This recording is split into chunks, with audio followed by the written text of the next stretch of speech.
지난 시간 우리는 사도행전 10장에서 베드로가 이방인 고넬료의 집에 들어가 복음을 전한 사건을 함께 살펴보았습니다. 하나님께서 베드로의 편견을 깨뜨리시고 하나님께서 깨끗하게 하신 것을 내가 속되다 하지 말라, 이 말씀을 하셨습니다. 그리고 베드로가 고넬료의 집에서 예수 그리스도의 복음을 전할 때 성령께서 이방인들에게도 동일하게 임하셨습니다. 사도행전 10장이 고넬료의 집에서 일어난 현장의 사건이라면 오늘 사도행전 11장은 그 사건이 예루살렘 교회 공동체 안에서 어떻게 받아들여졌는가를 보여주는 그러한 사건입니다. 하나님이 이방인에게 복음의 문을 여셨는데 이제 교회 공동체 전체가 그 문을, 복음의 문이 열린 것을 받아들일 수 있느냐의 그 문제입니다. 오늘 본문은 우리에게 질문합니다. 하나님께서 하시는 일을 내가 혹시 막고 있지는 않은가? 하나님께서 받으신 사람을 혹 내가 거절하고 있지는 않은가? 하나님께서 여신 복음의 문 앞에서 내가 내 기준과 편견으로 문지기 노릇을 하며 막고 있지는 않은가? 이 부분을 우리가 묵상해 봐야 합니다. 오늘 말씀의 제목은 내가 누구이기에 하나님을 막겠느냐, 이 제목으로 함께 크게 세 부분으로 말씀을 함께 보도록 하겠습니다. 첫 번째로 우리의 좁은 기준이 하나님의 넓은 은혜를 제한할 수 있습니다. 오늘 본문의 1절부터 3절 말씀을 한번 보도록 하겠습니다. 함께 읽어보겠습니다. 시작. 유대에 있는 사도들과 형제들이 이방인들도 하나님의 말씀을 받았다 함을 들었더니 베드로가 예루살렘에 올라갔을 때 할례자들이 비나여 이르되 내가 무할례자의 집에 들어가 함께 먹었다 하니. 유대에 있는 사도들과 형제들이 놀라운 소식을 전해 들었습니다. 이방인들도 하나님의 말씀을 받았다. 복음이 유대인들의 울타리를 넘어 이방인에게까지 들어간 것입니다. 고넬료의 집에 하나님의 말씀이 전해졌고 그들도 복음을 받아들였다는 소식이었습니다. 여러분, 이것은 사도행전의 흐름에서 매우 중요한 사건입니다.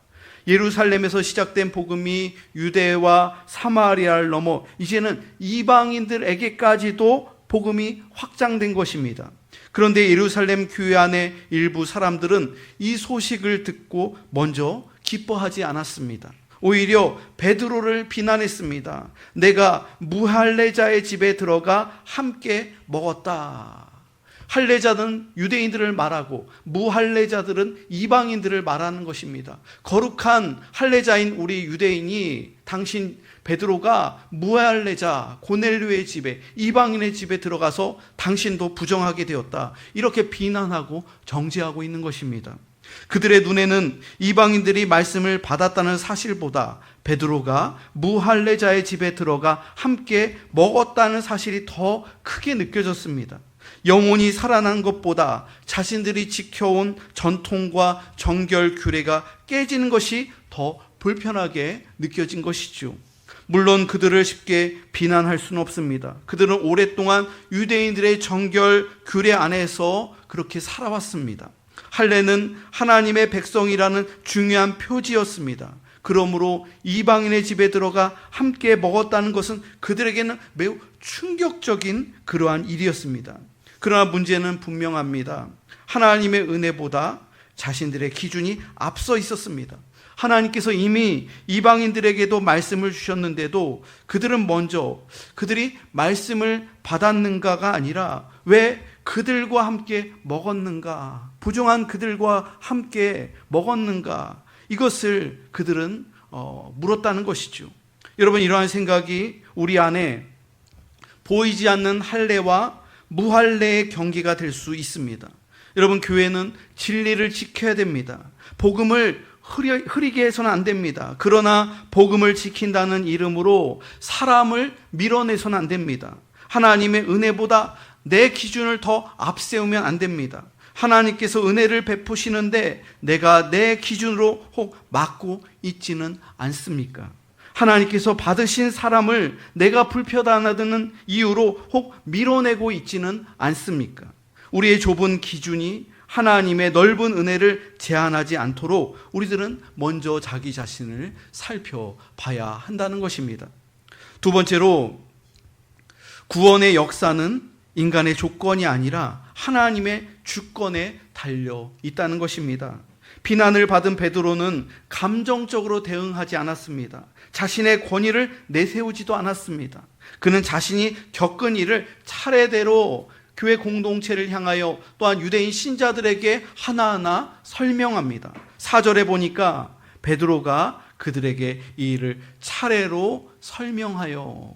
여러분, 오늘날 우리가 이 성경을 볼 때는 뭐 그리 대단한 일이라고, 뭐 대수로운 일이라고 그렇게 유대인들이, 신자들이 호들갑을 떠나. 그러나 그 당시는 이게 엄청나게 중요한 일이었다는 거예요. 그래서 베드로는 유대인인 자기 자신도 하나님께서 환상을 보여주시는데 그 보자기 안에 레위기 율법에 의하면 속된 것들, 부정한 것들, 그걸 하나님이 먹으라고 하는데 율법에 의하면 이건 먹을 수 없습니다. 이건 부정한 겁니다. 무려 3번이나 얘기하는데 하나님께서 내가 괜찮다고 하는데, 내가 깨끗하다고 하는데 왜 너는 네 기준으로, 또 과거의 율법의 기준으로 내 명령에 순종하지 않느냐. 하나님께서 그렇게 말씀하시며 잡아 먹으라, 그것을 집어 먹으라는 거예요. 그건 무엇이냐면 그 환상의 의미가 이방인인 고넬료의 집에 가라는 거예요. 그리고 그와 함께 음식을 먹으며 그에게 복음을 전하라는 거예요. 그와 함께하는 그것이 부정하다고 말하지 말라는 하나님의 그 음성이었죠. 오늘 본문의 5절과 6절입니다. 5절과 6절을 함께 읽어보겠습니다. 시작. 이르되 내가 욥바시에서 기도할 때 황홀한 중에 환상을 보니 큰 보자기 같은 그릇이 내 귀를 메어 하늘로부터 내리어 내 앞까지 드리워지거늘 이것을 주목하여 보니 땅에 4발 가진 것과 들짐승과 기는 것과 공중에 나는 것들이 보이더라. 그리고 이어서 음성이 들렸습니다. 7절에 보니까 또 들으니 소리 있어 내게 이르되 베드로야 일어나 잡아 먹으라 하거늘. 하나님께서 말씀하셨는데 베드로는 대답했습니다. 8절입니다. 내가 이르되 주님 그럴 수 없나이다. 속되거나 깨끗하지 아니한 것은 결코 내 입에 들어간 일이 없나이다 하니. 하나님이 먹으라고 하는데 결코 이거 먹을 수 없다고 고집을 피우는 거예요. 여러분, 이 대답은 베드로도 원래 예루살렘의 할례자들과 같은 사람이었음을 보여주는 거예요. 이 이야기들을 쭉 지금 유대인들에게 이 과정들을 다 설명해 주는 거예요. 베드로도 철저히 유대인이었습니다. 그도 부정한 것을 먹지 않았습니다. 그도 이방인의 집에 들어가 함께 먹는 일을 쉽게 받아들일 수 없는 그러한 사람이었습니다. 그러나 하나님께서 또 말씀하셨습니다. 9절입니다. 또 하늘로부터 2번째 소리 있어 내게 이르되 하나님이 깨끗하게 하신 것을 내가 속되다고 하지 말라 하더라.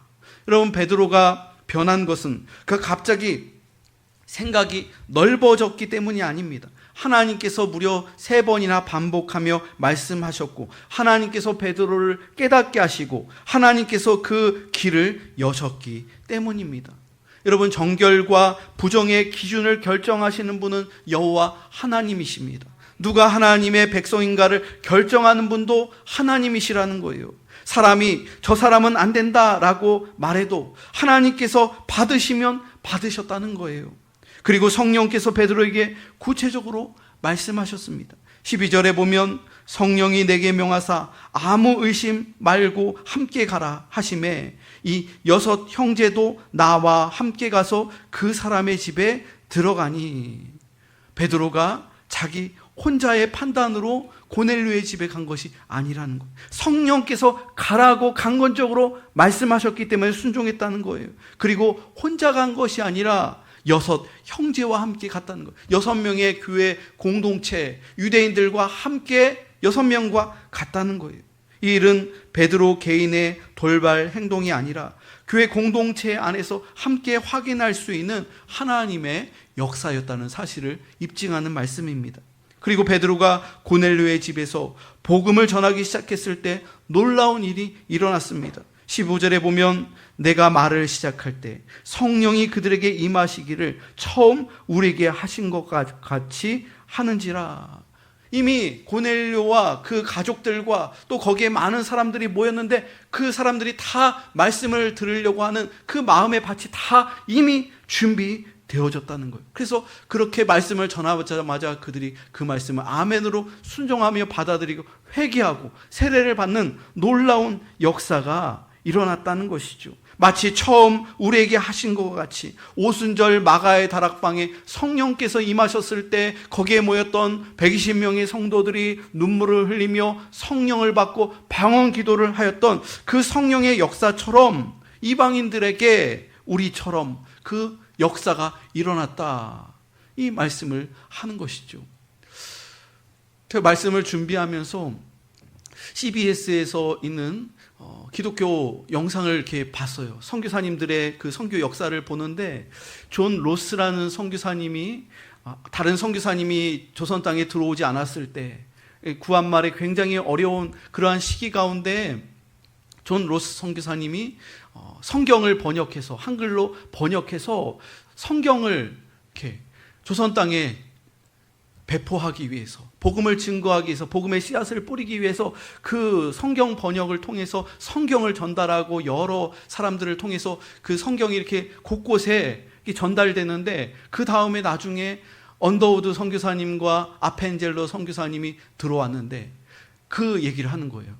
언더우드와 아펜젤로 선교사님이 딱 들어왔을 때 우리들은 복음의 씨를 뿌리러 들어왔는데 추수를 하게 되었습니다.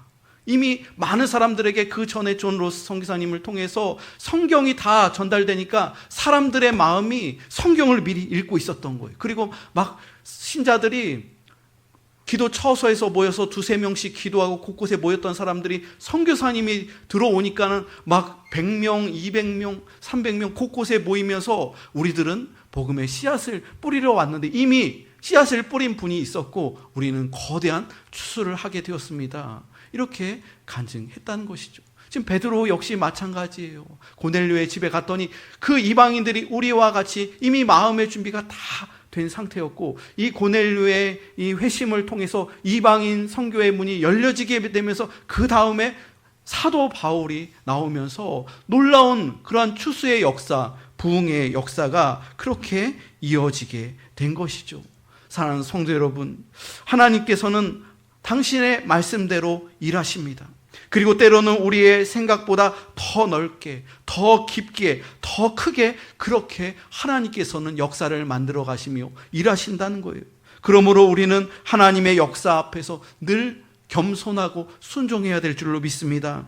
하나님께서 깨끗하게 하신 사람을 우리가 속되다 할 수 없다는 거예요. 하나님께서 은혜를 주시는 사람을 우리가 거절할 수 없다는 거예요. 우리들은 항상 기도하면서 내 생각보다 내 기준보다 더 크신 그 하나님을 우리가 기대하며 하나님의 그 크신 역사에 동참할 수 있도록 거기에 한 부분을 담당할 수 있도록 우리는 기도하며 주님을 따라가야 될 줄로 믿습니다. 마지막 3번째입니다. 참된 신앙 공동체는 하나님의 역사 앞에 자기 편견을 꺾어야 합니다. 본문의 17절 말씀을 보면 그런즉 하나님이 우리 주 예수 그리스도를 믿을 때 주신 것 같은 선물을 그들에게도 주셨으니 내가 누구이기에 하나님을 능히 막겠느냐 하더라. 베드로에게도 율법 그리고 편견이 있었는데 이방인들은 부정한 사람들, 그 사람들에게 복음을 전하면 안 되고 그 사람들과 식사하면 우리들도 부정해지니 이방인들을 만나면 안 된다는 그 편견이 있었는데 하나님께서 그렇게 인도하시고 그들이 성령을 받는 모습을 보면서 내가 누구이기에 하나님을 능히 막겠느냐, 하나님의 역사를 내가 어떻게 막겠느냐, 이렇게 고백했다는 거예요. 여러분, 베드로는 분명히 알았습니다. 자신이 이 선교를 주도한 것이 아니었습니다. 자신이 이방인 선교를 기획한 것도 아닙니다. 하나님께서 먼저 고넬료에게 말씀하셨습니다. 하나님께서 이어서 베드로에게 환상을 보여주셨습니다. 성령께서 의심하지 말고 함께 가라고 그렇게 명하셨습니다. 베드로가 복음을 전할 때 성령께서 이방인들에게 임하셨습니다. 이 모든 일의 주어는 베드로가 아니라는 거예요.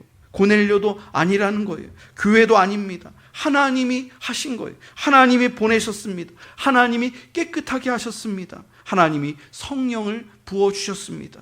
하나님이 생명 얻는 회개를 이방인들에게 허락하셨다는 거예요. 그러므로 베드로는 말을 합니다. 하나님이 하신 일을 내가 어떻게 막을 수 있겠습니까? 하나님이 받으신 사람을 내가 어떻게 속되다 할 수 있겠습니까? 여러분, 이 고백은 베드로 개인의 겸손한 고백이기도 하지만 동시에 교회가 가져야 할 태도인 줄로 믿습니다. 교회는 하나님을 대신하여 문을 닫는 공동체가 되어서는 안 됩니다. 교회는 하나님이 여신 그 전도의 문, 선교의 문을 함께 기뻐하며 거기에 동참하며 그 문을 열고 함께 앞으로 나아가야 하는 것입니다. 그 말을 들은, 베드로의 말을 들은 예루살렘 교회는 어떻게 반응했습니까? 18절에 이렇게 나와 있습니다. 다 같이 18절 말씀을 읽겠습니다. 시작. 그들이 이 말을 듣고 잠잠하여 하나님께 영광을 돌려 이르되 그러면 하나님께서 이방인에게도 생명 얻는 회개를 주셨도다 하니라. 유대인들은 처음에는 비난했습니다. 그러나 하나님의 역사를 들으면서 그 앞에서 그들은 잠잠해졌습니다. 여기서 잠잠했다는 것은 단순히 말문이 막혔다는 뜻이 아닙니다. 더 이상 그들이 자기 주장을 계속하지 않았다는 거예요. 더 이상 베드로를 비난하지 않았다는 거예요. 하나님의 일하심 앞에서 자신들의 고정관념과 전통을 내려놓았다는 것입니다. 그리고 그들은 하나님께 영광을 올려드렸습니다. 처음에는 유대인 신자들은 그 이야기를 들었을 때 매우 불편했습니다. 그리고 비난했습니다. 처음에는 이해하지 못했습니다. 그러나 하나님의 역사가 분명하다는 사실을 듣고 그들은 자기들의 생각을 꺾었습니다. 그리고 고백했습니다. 그러면 하나님께서 이방인에게도 생명 얻는 회개를 주셨도다. 여러분, 이 한 문장은 사도행전의 큰 전환점이 되는 말씀입니다. 고넬료의 집에서 일어난 특이한 사건으로만 끝나지 않았다는 거예요. 예루살렘 교회가 공식적으로 이방인 선교를 인정했다는 거예요. 하나님께서 이방인에게도 생명 없는 회개를 주셨다는 이 사실을 교회가 신학적으로 인정하며 그 다음에 사도 바울이 나오면서 이방인 교회를 세우고 이방인들에게 나아가 복음을 증거하게 되는 것이죠. 여러분, 복음이 가진 이 위대한 생명의 능력은 비단 예루살렘 초대교회에만 나타난 것이 아니었습니다. 우리나라의 초기 기독교의 역사를 살펴보면 130여 년 전 우리 조선 땅에도 같은 이러한 복음의 역사가 동일하게 일어난 적이 있었습니다. 지금 서울 인사동에 가보면 100년의 역사가 훨씬 넘는 승동교회라는 교회가 있습니다. 오늘날 그 승동교회가 그 역사를 살펴볼 때 과거의 그 교회 이름이 곤당골 교회라는 이름을 가졌었습니다. 당시 사람 취급도 받지 못하던 조선시대의 가장 최하층의 신분제도의 가장 최하층에 속한 백정 출신의 박성춘이라는 사람이 이 곤당골 교회에 출석하기 시작합니다. 그림을 한번 보여주세요. 조선 말기 어느 날 이 백정 박성춘이 치명적인 전염병인 장티푸스에 걸려서 서서히 죽어가고 있었습니다. 무당을 불러서 구술해도 아무 소용이 없었어요. 점점 기력이 빠지면서 죽어가고 있는데 그때 미국의 사무엘 무어 선교사가 곤당골 교회에서 목회를 하고 있는 이 무어 선교사가 그 소식을 전해 듣고 이 백정의 집에 신방을 갑니다. 그리고 고종 황제의 주치의자 재중원 의사였던 에비슨 선교사를 데리고 이 백정 마을로 그리고 이 집으로 찾아간 거예요. 여러분, 한번 생각해 보세요. 왕의 몸을 돌보던 서양 의사가 조선 사회에서 가장 천대받던 이 백정의 병든 몸을 만지고 있는 거예요. 치료해 주는 거예요. 사람들이 가까이 꺼려하던 그 사람에게 다가가서 이 서양 선교사님이 그리고 목회자와 의료 선교하시는 이 선교사님이 지극정성으로 이 사람을 살리기 위해 치료해 주는 거예요. 충격적인 사랑 앞에서 이 백정 박성춘의 마음이 어떨까요? 왕을 돌보던 주치의가 또 서양 선교사님 자기 집에 와서 기도해 주고 또 고쳐주니까 그의 마음이 열려지게 되는 거예요.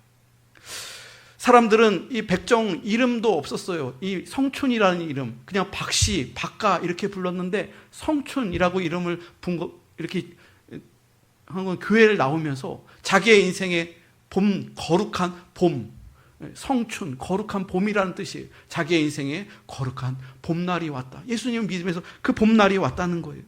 그는 예수 그리스도를 구주로 영접하고 회심하게 되는 거예요. 그러면서 교회 매일 열심히 예배를 참석하고 새벽 기도에도 빠지지 않고 누구보다도 더 먼저 와서 교회를 쓸고 청소하면서 그렇게 열심히 선교사님을 돕고 교회를 누구보다도 열심히 하는 거예요. 근데 문제가 생기기 시작합니다. 백정이 교회 안에 들어오니 어떻겠어요?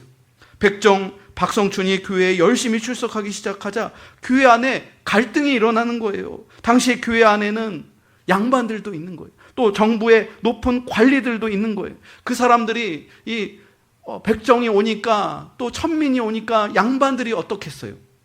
어찌 양반이 천한 백정과 함께 한 자리에 앉아서 예배를 드릴 수 있단 말이요. 선교사님에게 목사님에게 따지는 거예요. 저 백정을 쫓아내든지 아니면 우리 양반 자리를 따로 만들어 주십시오. 저들과 구별해서 얼굴도 볼 수 없도록 따로 이렇게 만들어 주시오. 이렇게 얘기한 겁니다. 여러분, 오늘 본문 말씀 속에 교회의 할례자들이 베드로를 향해 내가 무할례자의 집에 들어가 함께 먹었도다 이렇게 비난했던 것처럼 그 완고한 전통의 벽이 조선 땅의 교회 안에서도 그대로 그렇게 일어났던 것이죠. 복음은 백정도 하나님의 자녀라고 말씀합니다. 그러나 사람들은 신분 제도의 벽을 붙들고 있는 거예요. 복음은 그리스도 안에서 하나라고 말했습니다. 그러나 사람들은 양반과 백정의 자리를 나누려고 합니다. 선교사가 복음 안에서 우리는 모두 하나님의 자녀고 죄인된 우리들이 다 하나님의 의인 되었다고 그렇게 교회 안에서 선을 긋고 차별을 거부하며 그럴 수 없습니다. 그렇게 말하니까 양반 성도들이 일어나서 일부는 백정들과 함께 우리는 절대로 예배드릴 수 없다 이러면서 교회를 나가는 거죠. 그리고 교회를 따로 세우는 거예요. 복음의 순전함보다 자신들의 신분과 채통을 지키기 위해 그들은 교회를 나갔습니다. 그런데 몇 년이 지납니다. 서울에 큰 장마철에 큰 홍수가 일어납니다. 거센 장마로 인해서 양반들이 곤단골 교회 근처에 교회를 지었는데 그 예배당이 무너져 내린 거예요. 큰 홍수로. 이 곤단골 교회는 그냥 아무런 피해를 입지 않았는데 이 양반들 교회가 무너져 내린 거예요. 그때 먼저 손을 내민 사람들이 누구였습니까? 자신들을 무시하고 떠났던 사람들. 바로 곤단골 교회의 백정 성도들이 다 손을 걷어 붙인 거예요. 박성춘과 성도들은 자신들이 작은 돈을 헌금들을 모으는 거예요. 그리고 직접 몸을 움직여서 무너진 교회를 이들이 같이 양반들과 함께 그 무너진 교회를 세우는 거예요. 그러면서 양반들의 마음이 어떻게 됐을까요? 미안한 마음이 드는 거죠. 그러면서 그들을 그렇게 차별하고 매몰차게 굴고 자기들이 교회를 나갔는데 교회가 어려워졌을 때 망연자실하고 있을 때 이 성도들이 와서 헌금을 주고 또 흙을 묻혀가면서 교회를 지으니까 이 사람들의 마음이 열리게 되면서 그러면 우리가 돌아가겠다. 곤단골 교회로 양반들이 돌아가게 된 것이죠. 그 사랑 앞에서 양반들의 완고한 자존심과 신분의 벽이 무너져 내린 거예요. 그들은 자신들의 교만과 편견을 회개하고 다시 돌아왔습니다. 갈라졌던 교회가 다시 하나로 합쳐진 거예요. 그러면서 이 교회의 이름이 승동교회가 된 거예요. 승동교회. 곤단골 교회에서 승동교회. 제도와 전통보다 생명과 복음이 승리하는 그 순간이 되었던 것이죠. 여러분, 하나님의 역사는 여기에서 멈추지 않았습니다.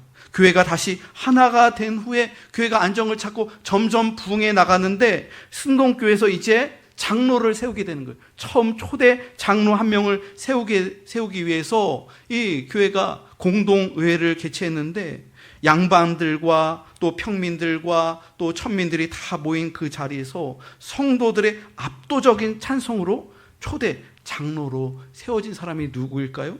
바로 백정 출신 박성춘이었어요. 이분이 초대 첫 번째 장로가 된 거예요. 승동교회.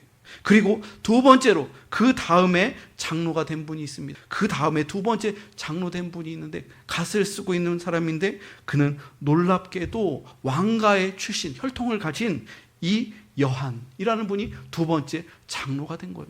여러분, 조선 왕조 500년의 역사에서 천민 백정과 왕과 출신의 사람이 같이 손을 잡고 교회 안에서 당회를 이루어서 선임 장로와 두 번째 장로가 되어서 무어 선교사님의 목회를 위해 승동교회가 하나 되어서 이렇게 지금까지 인사동에 이러한 아름다운 전통을 갖고 있는 교회로 굳건하게 서 있는 것이죠. 여러분, 이것이 복음의 능력입니다. 복음은 신분의 벽을 무너뜨립니다. 복음은 전통의 벽을 무너뜨립니다. 예루살렘 교회가 처음에는 베드로를 비난했지만 하나님의 역사 앞에서 잠잠해지고 하나님께 영광을 돌렸던 것처럼 조선 땅의 교회 안에서도 복음은 사람들의 완고한 신분의식과 편견을 무너뜨렸다는 거예요. 사랑하는 성도 여러분, 이것이 참된 교회의 모습인 줄로 믿습니다. 교회는 내 주장과 자존심을 관철하는 곳이 아니라는 거예요. 교회는 하나님의 은혜 앞에 내가 꺾이는 곳이라는 거예요. 교회는 내 기준을 지키기 위해 사람을 밀쳐내는 곳이 아니라는 거예요. 하나님이 받으신 사람을 함께 품고 생명 얻는 회개를 함께 하며 기뻐하는 곳이라는 거예요. 베드로는 이 고백을 했습니다. 내가 누구이기에 하나님을 능히 막겠느냐? 내가 누구이기에 하나님이 품으시는 사람을 밀어내겠습니까?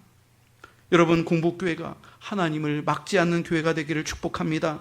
하나님이 보내시는 사람을 불편함으로 보지 않고 은혜로 맞이하는 교회가 되기를 바랍니다. 새로운 영혼이 우리 교회에 처음 왔을 때 낯설어 하기보다 하나님께서 이 사람에게도 생명 얻는 회개를 주시는구나, 이 사람에게도 믿음을 주시는구나, 함께 기뻐하며 맞이하는 그러한 아름다운 교회가 되기를 소망합니다. 사랑하는 성도 여러분, 베드로는 고백했습니다. 내가 누구이기에 하나님을 능히 막겠느냐? 이 고백이 오늘 우리의 고백이 되어야 할 줄로 믿습니다. 하나님이 일하실 때 우리가 막지 말아야 합니다. 하나님이 은혜 주실 때 우리가 선을 긋지 말아야 합니다. 하나님이 받으신 사람을 우리가 거절하지 말아야 합니다. 복음은 우리의 기준보다 큽니다. 하나님의 은혜는 우리의 전통보다 더 넓습니다. 성령의 역사는 우리의 예상보다 더 앞서갑니다. 그러므로 공복교회가 하나님을 막는 교회가 아니라 하나님의 일하심에 순종하는 그러한 교회가 되기를 소망합니다. 하나님께서 생명 얻는 회개를 주실 때 함께 기뻐하는 우리 모든 성도들이 다 되시길 주님의 이름으로 축원합니다.